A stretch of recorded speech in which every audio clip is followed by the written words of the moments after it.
Tipon-tipon nga po ang dandaang rider bilang patuloy nilang protesta sa panukalang pagsusot ng vest na nakalagay ang plaka ng kanilang motorsiklo, yung tinatawag nilang plaka vest. Mula sa Quezon City, may ulat on the spot si Jay Sabales. Jay?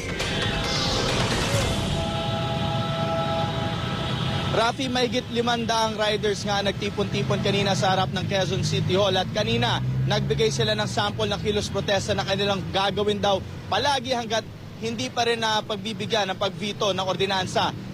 2 hanggang 3 minuto nilang hinarangan ang daloy ng trapiko dito sa Quezon City Circle. Narito ang report. Nakita-kita ang mga rider kaninang umaga sa iba't ibang lugar sa Metro Manila at humantong. Lahat sila sa may Freedom Park na nasa 2nd District ng Quezon City na nasasakupan ng pangunahing author ng nilalabanan nilang city ordinance na si Councilor Ranulfo Lodivica. Mula Freedom Park ay nagtungo ang grupo sa harap ng Quezon City Hall. Kitang-kita sa kanilang mga placards ang kanilang mensahe na ibasura raw ang plaka vest. Ayon pa sa grupo, bukas na ang kahuli-huling pagkakataon ni Quezon City Mayor Herbert Bautista na i-veto ang proposed city ordinance. Pag ito raw ay hindi na veto, kahit hindi pirmahan ni Mayor Bautista, ang panukala ay magiging ganap na city ordinance ito. Inahamon din ng grupo sa isang public debate o public hearing si Councilor Ludovica. Ayon kasi sa grupo, tanging mga kaalyado lamang ng councilor ang sinama sa public hearing, habang ang mga totoong riders daw ng lungsod ay di laman lang na kumbitahan. Patuloy din daw ang paglaganap nila ng lagda ng mga laban sa panukala. Ngayon daw ay nasa 17,000 na ang kanilang nakala.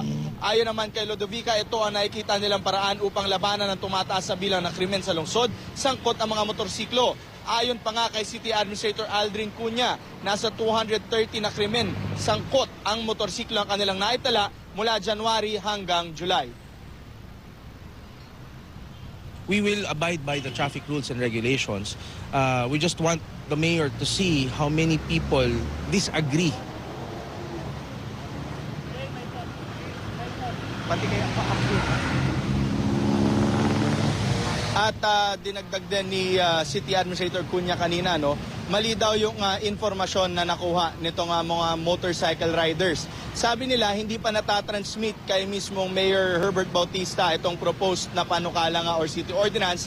At once ito ay natransmit na sa opisina ni Mayor, doon pa lamang magsisimula yung bilang ng 10 araw kung ito nga ba ay mabivito o aprubahan o hindi ni Mayor Bautista. Nasa 20,000 na riders ang nakarehistro dito sa Quezon City lamang ayon sa QCRMF at nasa 50 to 100,000 riders naman ang dumadaan sa naturang lungsod. At ayon sa kanila, lahat daw ito ay maapektuhan ng naturang ordinansa. At yan muna ang latest mula dito sa QC City Circle. Balik sa Rafi.